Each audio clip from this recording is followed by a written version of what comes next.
Many Black Gen X men spent decades as the family fixer, the one who showed up, solved problems, and never asked for anything back. This video follows one man's slow, quiet decision to stop treating every phone call as an emergency and start protecting his own peace. It traces that shift back to the history, habits, and love that built the pattern in the first place, and asks what happens to a man's relationships once he finally sets it down. Dennis Calloway is standing in the paint aisle holding two swatches, Harbor Fog and Quiet Storm, turning them over in his hand like they're evidence in a case only he fully understands. They aren't for his sister's kitchen, and they aren't for a cousin's rental unit. They're for his own bathroom, and it's the first time in 6 years he's bought paint for something that belongs only to him. Dennis is 58 years old, an HVAC and appliance repairman on Cleveland's East Side, a man who is 3 zip codes deep in a reputation for showing up whenever the phone rings. For most of his adult life, that reputation was the whole point. Everyone calls Dennis. Everyone has always called Dennis, and until recently, Dennis always answered.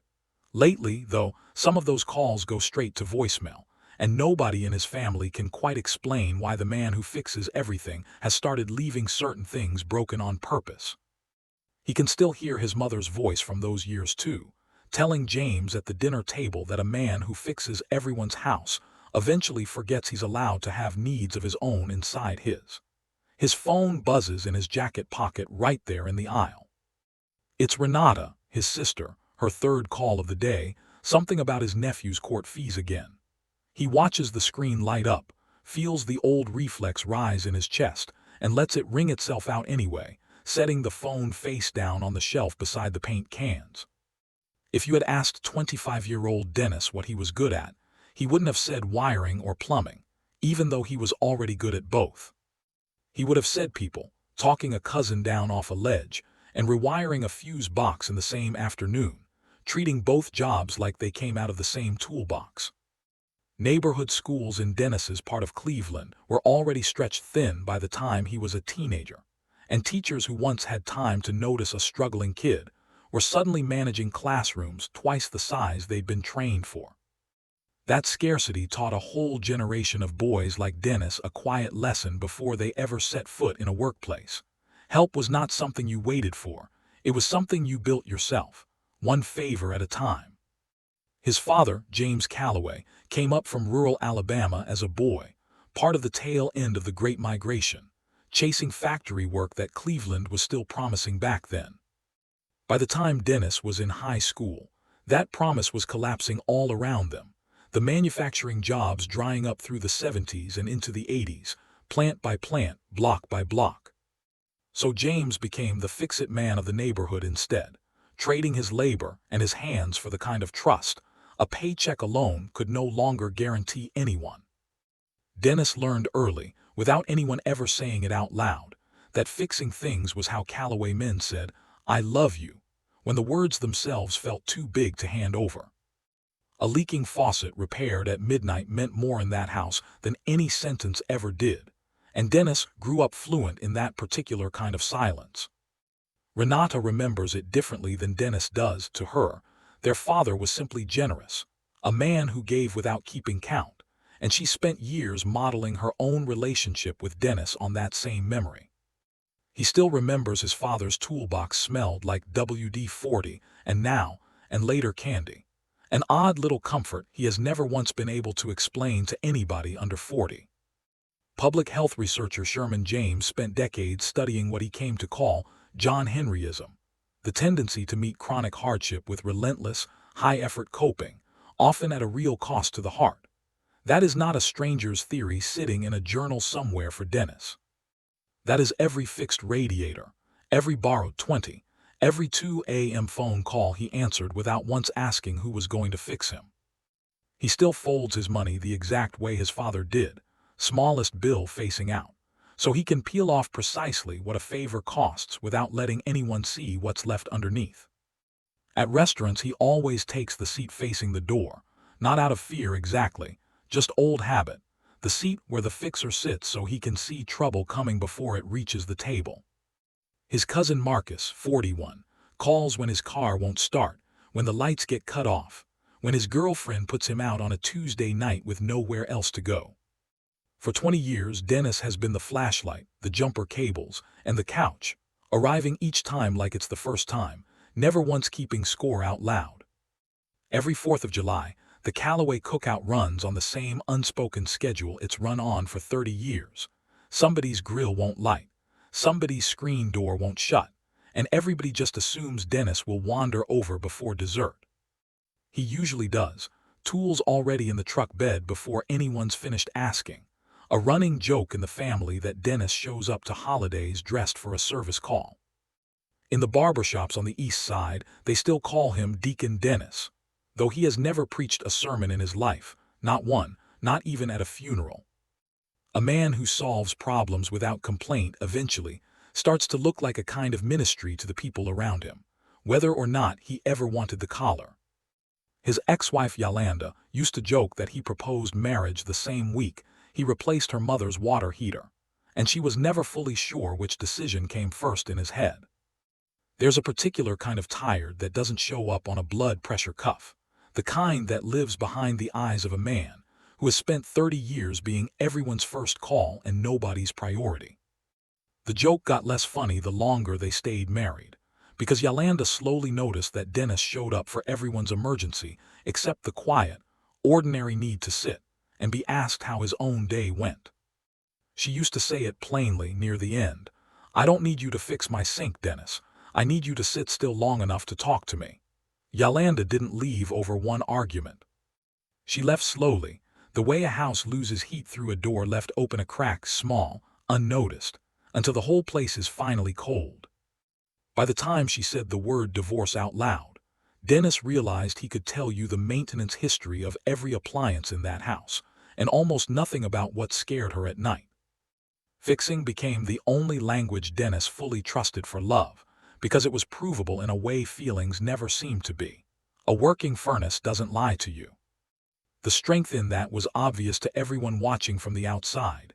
Dependable, resourceful, endlessly needed. The man you called first and worried about last.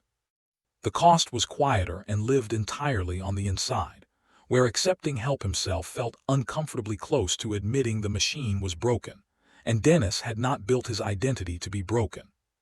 Over the last 2 years, something in him started to shift, slowly and without any single dramatic moment, the way a hinge doesn't announce it's about to give out. 6 months ago, Renata called about bail money for her son, and for the first time in memory, Dennis said, "I can't this time," and hung up before she could argue back. He sat in his truck outside the AutoZone for 11 minutes afterward, both hands on the wheel, feeling something caught between relief and a grief he didn't have a name for yet. Psychologist Arline Jeronimus described what she calls weathering, the idea that chronic stress from constantly absorbing other people's crises can physically age a body faster than the calendar ever will. Dennis is 58. But his doctor has been asking him pointed questions about his blood pressure since he turned 50. Questions Dennis always managed to answer by changing the subject to somebody else's problem instead. Researchers who study caregiving burden have long noted that people who spend years managing everyone else's emergencies report more exhaustion and faster health decline, not because they are weak, but because a body can only run on adrenaline for so many decades in a row. Otis, his old friend and Tuesday night chess partner at the community center, has watched Dennis operate exactly like this since the two of them were 25 years old.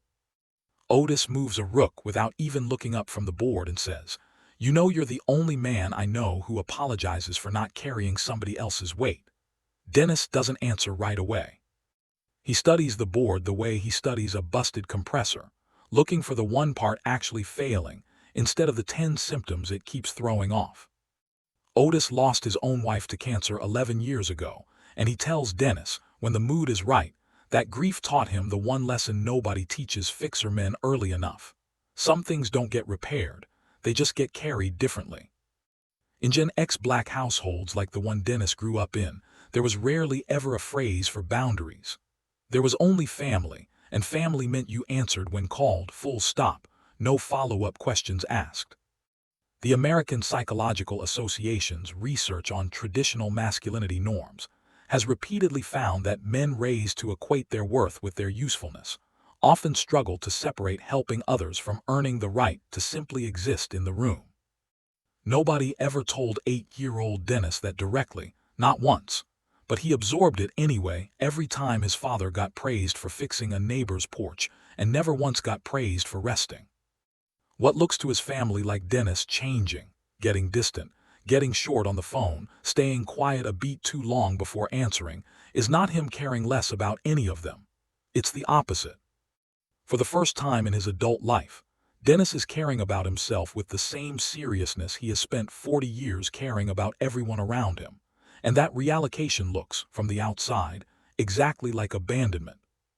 Yolanda calls occasionally too, these days, mostly about Terrence, and there's a new kind of ease in those calls now that neither of them expected, the ease of two people who no longer need anything from each other. The people calling him distant aren't entirely wrong that something left the relationship. What actually left was his willingness to disappear into other people's emergencies as a stand-in for having a life of his own. When Terrence was 9, he used to sit on an overturned bucket in the garage just to watch his father work, handing him wrenches he hadn't even asked for yet.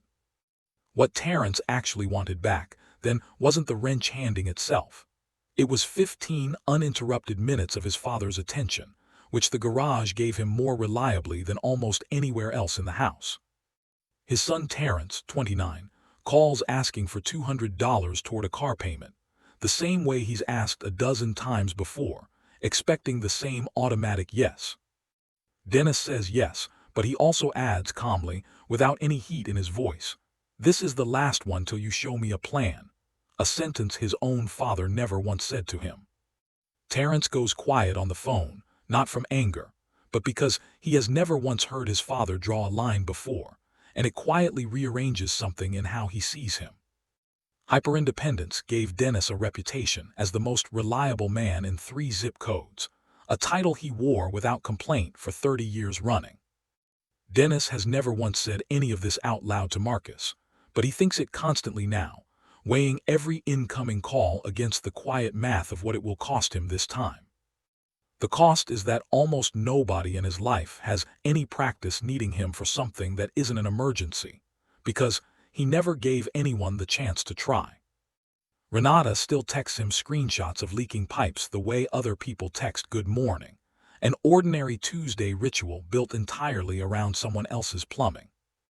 Lately he started replying with a plumber's phone number instead of his own truck keys, a small change that lands in the family group chat like an earthquake.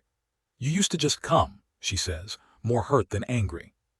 "I used to just come," he answers, "and then go home and be nobody for the rest of the night. I'm trying not to be nobody anymore." Pew Research Center surveys on Black American families have found strong expectations of mutual financial and practical support among relatives, a safety net built partly because other institutions historically failed to provide one at all. Here's what happened then. Banks and employers systematically shut Black families out of the wealth-building tools available to white neighbors on the very same street, generation after generation. Here's what the person learned.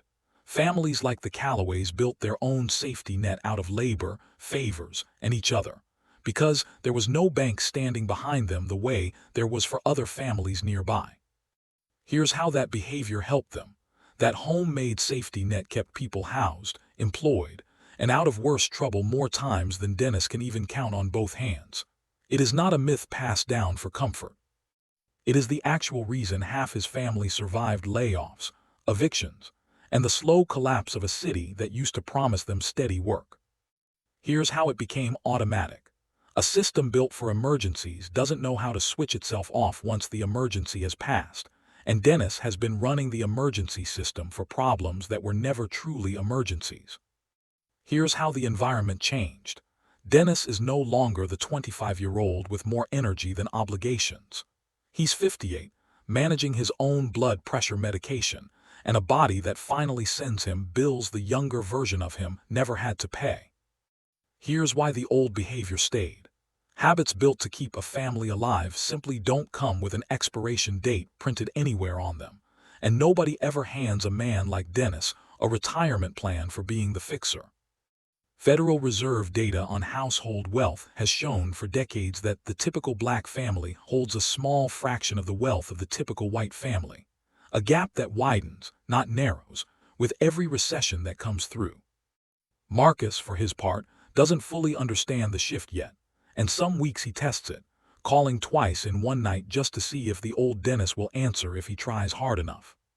For a family standing on that thin a financial floor, a cousin's flat tire or a nephew's court date isn't a minor inconvenience. It's the kind of thing that can tip a whole household sideways if nobody steps in fast. Here's what it costs today. The cost is measurable now: sleep, blood pressure, a marriage that ended partly because Yolanda got tired of being scheduled around everyone else's crises for 2 decades running. At the hardware store checkout, a cashier about Terrence's age rings up his paint and says, "Somebody's redoing their bathroom." "Yeah," Dennis says, surprising even himself with a smile. "Mine for once." He's been seeing a woman named Denise for 4 months now, met at his sister's church cookout over a paper plate of ribs neither of them finished. Denise is a school counselor. She doesn't call him with emergencies. She calls to ask what he's reading, or whether he's eaten, or what he thought about some small thing on the news. Denise offers Dennis something he has almost no practice receiving: attention with no repair job quietly attached to it. And it makes him restless in a way broken appliances never once did. On their third date, she asked him plainly what he does for himself, and he genuinely couldn't answer for almost 30 seconds, an embarrassment worse than any unpaid bill he's ever carried. He finally said, "I fix things." She said, "I didn't ask what you do for other people." He has been turning that sentence over in his head for weeks since. Denise grew up the oldest of 5, the one who packed lunches and signed permission slips long before she was old enough to drive, and she recognizes Dennis's particular exhaustion because she spent her own 20s wearing a version of it. She didn't fall for Dennis because he fixes things. She fell for him in spite of it, in the small gap where she caught him doing absolutely nothing and looking, for once, at peace. The boundary Dennis is slowly building isn't selfishness, no matter how it sometimes feels to him at 2 in the morning. It's the first time he's treated his own life as a structure worth maintaining. Instead of a spare room, he only visits between other people's crises. Marcus calls again. Car trouble at 11 at night. The same familiar panic in his voice Dennis has heard 100 times before. This time Dennis says, "Call the number I gave you," and actually goes back to sleep, something that would have been unthinkable to him 2 years earlier. He lies awake for a while anyway, not from guilt exactly, more like the ghost of an old habit still ringing faintly in an empty room down the hall. Broader research on caregiver boundary setting has found that people who begin limiting how much crisis they absorb for others often go through a genuine grief period, even when the boundary itself is objectively healthy. That grief is real for Dennis. He misses being needed the way he used to be needed, even while his blood pressure numbers have started slowly to come down for the first time in years. Somewhere in the last 2 years, without ever announcing it to anyone, Dennis stopped needing to be needed in order to know he mattered, and started simply believing it instead. Some nights he still puts on the same Frankie Beverly and May's record his father used to play in the garage, not for nostalgia exactly, just because certain music still feels like permission to sit still. At his HVAC job, a younger coworker asks him how he stays so calm under pressure on service calls, and Dennis almost laughs out loud at the question. Staying calm for strangers' furnaces has always been easier for him than staying calm inside his own family, and he's only recently started to understand why that is. Dennis was never actually bad at emotional connection, whatever his family might have quietly assumed about him over the years. He was fluent in one specific dialect of it, repair, and nobody ever showed him the rest of the language. With Denise, and with Terrence's new willingness to make a plan instead of just asking for money, Dennis is slowly discovering that connection doesn't always have to arrive disguised as a problem. It's Renata, of all people, who finally says it out loud at a family dinner over a pan of half-eaten cornbread. "You're not gone. You're just not available for everything anymore. That's different." Terrence hears about the comment secondhand and brings it up weeks later, almost shyly, asking his father if he's doing okay, a question that would have felt impossible between them 2 years earlier. She means it as an insult when she says it, arms crossed, eyebrow raised. To Dennis, it lands like the single most accurate thing anyone has said about him in years. He still shows up for the real emergencies without hesitation, a flooded basement, a fever at midnight, a call that actually can't wait until morning. Renata still calls first when something breaks, old habits outlasting new conversations, but now she sometimes catches herself mid-sentence and says, "Actually, never mind, I got it," and means it. He doesn't know yet whether Terrence will grow up to build the same kind of walls, or whether watching his father set one down was enough to change the blueprint entirely. The difference now is that he no longer treats every single request that comes through his phone as though it belongs in that same urgent category. Researchers studying long-term caregiver stress consistently note the same underlying finding. Boundaries don't remove love from a relationship. They usually reveal how much love was quietly surviving underneath years of unexamined obligation. Back in the bathroom, 3 weekends later, Dennis is up on a stepladder with a roller in his hand, harbor fog finally going up on walls that have needed painting for 6 long years. The 2 swatches from that first day are still stuck to his fridge under a small magnet shaped like Ohio, an almost embarrassing keepsake from the day he bought something for nobody but himself. Denise stops by that evening, sees the half-painted wall gleaming under the bathroom light, and doesn't offer to help with a single stroke of it. She just sits on the closed toilet lid with a glass of wine and talks to him while he works. And Dennis realizes this is exactly what he'd been missing the whole time, company with no task quietly attached to it. He thinks, watching the roller leave clean lines on the wall, about how many rooms in other people's houses he's repaired over the decades without ever once repainting a single wall of his own. He isn't cured of anything, and he would tell you that himself without any hesitation. Some weeks the old pull to fix everyone comes roaring back hard, especially when Marcus calls sounding scared instead of careless. He's just gotten better slowly at asking himself one quiet question before he moves. Is this actually an emergency, or is this just the one thing I've always known how to do? 3 months later, Terrence calls, not for money this time, but just to say he made his car payment on time and wanted his father to know it. Dennis sits with the phone a second longer than usual after that call ends, because being handed good news instead of a problem is still new enough to catch him off guard. He used to think love was proven entirely by what you could fix for somebody, no matter the hour or the cost to yourself. He's only just starting to learn at 58 that love can also be proven by what you're finally willing on purpose to leave alone. He thinks about his father sometimes, doing the math on what James Calloway might have looked like at 70, 80, if anyone had ever told that man it was allowed to rest. Dennis Calloway spent most of his life being the flashlight in everybody else's dark room, showing up first and asking questions never.